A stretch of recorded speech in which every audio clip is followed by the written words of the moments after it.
کہ مشن کے 7 اہداف میں فروغ علم، الدعوت الی العلم ہے یا نہیں؟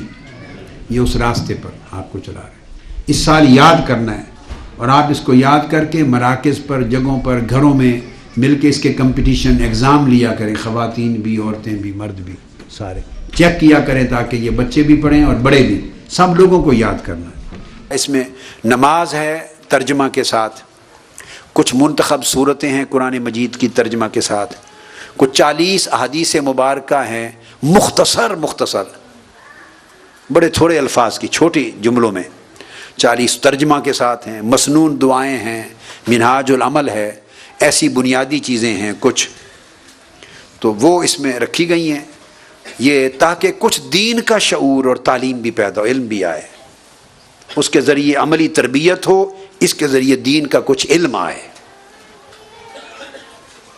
علم اور عمل کا کلچر اپنے اندر پیدا کرنے کی، زندہ کرنے کی ضرورت ہے۔ علم اور عمل کا کلچر صالحیت کے ساتھ، یہ آپ کو انشاءاللہ پہنچا دیں گے۔ اس کے اوپر بھی پابندی لازمی ہے۔ یہ دونوں تحفے ہیں آپ کے لیے اس کیمپ کے، تربیتی، اس صحبت کے۔ یہ تمام چیزیں جو پڑھنے والی ہیں، یاد کرنے والی، یاد کریں۔ ہر شخص کے پاس کچھ بنیادی علم ہونا چاہیے دین کا، بیسکس کا، یہ فرض ہے، اور جو جس کو حاصل نہیں کرتا وہ گناہگار ہے، تارک ہے فرض کا۔ طلب العلم فریضۃ علی کل مسلم، یہ جو علم ہے فرائض کا، واجبات کا، بنیادی علم، فنڈامنٹلز کا، اس قدر علم حاصل کرنا ہر مسلمان پر فرض ہے۔ اس پر محنت کریں، عمل کریں۔ اللہ رب العزت حضور علیہ الصلوۃ والسلام کے صدقے خیر، عافیت اور روحانی اور ایمانی سلامتی سے رکھیں۔ یہ 1 سال میں آپ نے مکمل کرنا ہوگا، حصہ اول ہے، 1 سال میں مکمل کرنا ہے، یاد کرنا ہے۔ یہ پہلا سٹیپ ہے ایک نصاب علم کا۔ اگلے سال اس کا حصہ دوم آئے گا، تو تھوڑا تھوڑا خوراک ہے۔ 1 سال اس کو استعمال کریں، یاد کریں، تیاری کر لیں، اگلے سال پھر اور مل جائے گا، تیسرے سال پھر اور مل جائے گا، چوتھے سال انشاءاللہ تعالی اور ملے گا۔ تو اس طرح آپ اپنے آپ کو دینی علم میں ڈیولپ کریں اور عمل میں ڈیولپ کریں، حرکت میں رہیں، آگے بڑھیں۔ پانی بھی چلتا رہے تو اس کی پلیدی بھی معاف ہو جاتی، پاک ہو جاتی ہے، اور کھڑا رہے تو پاکیزگی بھی قبول نہیں ہے۔ بس یہ اس کو کبھی نہ بھولیں، اس کو اطلاق کریں اپنے حال پر، علم، عمل اور حال پر اطلاق کریں، آگے بڑھتے رہیں۔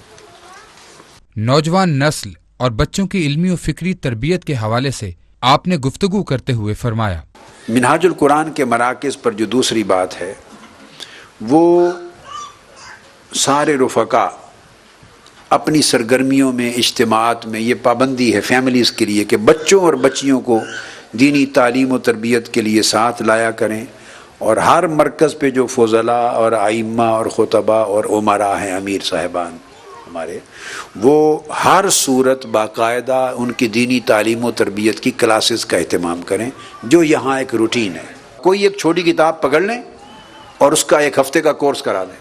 یہ طریقہ اس طرح ایجوکیٹ کرنے کا، ایک چھوٹی کتاب لیں، تذکرے اور صحبتیں لے لیں، 1 ہفتے میں اس کا کورس کرا دیں، سفر انقلاب کا کورس کروا دیں، ہدایات، افکار و ہدایات ہے، اس کا کورس کروا دیں، تحریکی کتابیں ہیں، اور تعلیم و تربیت کی بے شمار، حسن اعمال کا ایک کورس کروا دیں، حسن اخلاق کا کورس کروا دیں، حسن احوال کا ایک کورس کروا دیں۔ اسی طرح آپ عرفان القرآن کا کورس شروع کر سکتی ہیں، ہلکے میں، بس ترجمے کے ساتھ ایک ٹیم میں پڑھنا، 8، 10، 12 ہیں، باری باری ہر کوئی پڑھے، 2 گھنٹے لگائیں، ہر کوئی پڑھے، دوسرے سنیں اور نوٹس بنائے، اور اس پر کوئی تھوڑا سا بیان کریں، سمجھائیں، پھر اگلے ویک کریں، اگلے ویک، 5 سال لگ جائیں بے شک، تو قرآن مجید پورے ترجمے کے ساتھ کورس کر لیں۔ المنہاج السوی کا حلقہ قائم کریں، کورس کر لیں، ہدایت الامہ کا حلقہ قائم کریں، کورس کر لیں۔ یعنی آپ کے پاس سینکڑوں کتب ہیں جن کے اندر جامع ہدایات اور تعلیمات ہیں، ایک ایک کتاب کو لیں اور حلقات کی شکل میں کورس کریں، ایوننگ کلاسز ہوں، ویکینڈ کلاسز ہوں، اس کا بھرپور طریقے سے اہتمام کریں، اور یہ ان کا ٹارگٹ ہے کہ اس کو زیادہ سے زیادہ کوالٹی میں، معیار میں اچھا کریں، تاکہ بچوں کی بہتر تعلیم و تربیت کا سامان ہو اور ان کے والدین مطمئن و خوش ہوں۔ بچوں کا سنورنا یہ ان کی کامیابی کی دلیل ہے۔ اگر بچے دین کی راہ پہ گامزن نہیں ہیں تو اس کا مطلب ہے آپ کی کاوشوں میں کمی ہے اور ناکامی ہے، سینٹرز کی ناکامی ہے اور فضلاء کی ناکامی ہے، ائمہ اور امراء کی ناکامی ہے، ایگزیکٹوز کی تنظیمات کی ناکامی ہے۔ اگر بچوں کو ڈیلیور نہیں ہوا صحیح، اور کیسے ڈیلیور ہوگا اس کا اثر ان کی زندگیوں میں نظر آنا چاہیے، وہ سنور جائیں، دین کی رغبت پیدا ہو جائے، دین کی محبت ہو، مشن کی محبت ہو، مشن اور دین کے ساتھ ان کی وابستگی ہو۔ یہ باقاعدہ کلاسز اور نظام تعلیم و تربیت ہر مرکز پر بڑی محنت سے جو باقی مساجد سے زیادہ کامیاب نظر آئے، اگر یہ ہوگا تو اس میں دین کی بھی بقا ہے آئندہ نسلوں کے لیے، اور اس میں مشن کی بھی سلامتی آئندہ کے لیے، تب آگے منتقل ہوگا یہ ہمیں۔ یہ جو شکوہ ہو جاتا ہے جب بڑے ہو جاتے ہیں بچے بچیاں اور نہیں سنتے، کبھی نافرمان ہو جاتے ہیں، کبھی کہنا نہیں مانتے، کبھی آپ کی بات نہیں سنتے، اس راستے پر نہیں آتے، ہٹ جاتے ہیں، اس کا سبب یہ ہوتا ہے، دیکھیے ایک بات غور سے، لوہے کو لوہار کو جب دیتے ہیں تو وہ پہلے پگھلاتا ہے اور پھر اس کو مار کر جس ڈیزائن میں فرمے کے مطابق چینج کرنا ہوتا ہے اس شکل میں بعد میں پہلے نرم کرتا ہے، نرم ہوتا ہے تو پھر اس کو کسی بھی شیپ میں جس میں چاہتا ہے وہ ڈال لیتا ہے۔ یہی طریقہ ہے نا، جب زیور بناتے ہیں سونے کا تو کیا ہوتا ہے، پہلے اس کو نرم کرتے ہیں نا، سنار اور صراف اس کو نرم کرتے ہیں۔ اگر سخت سونے کی ڈلی دے دیں اور کہیں جی بھائی اس کو آپ نے آگ میں نہیں ڈالنا، کٹھالی میں نہیں ڈالنا، اس کو نرم نہیں کرنا، پگھلانا نہیں، مجھے گوارا نہیں، میرا سونا پگھلے نہیں، اور زیور بنا دیں، مجھے کانٹے بنا دیں اور مجھے مالا بنا دیں اور مجھے وہ بنا دیں، نیکلس بنا دیں اور بینگلز بنا دیں، بن سکتا ہے کچھ؟ بولیے کچھ بن سکتا ہے؟ وہ کہے گا کیسے بناؤ، یہ تو سخت ڈلی ہے۔ تو سخت چیز جب ہو جاتی ہے تو وہ کبھی مولڈ نہیں ہوتی۔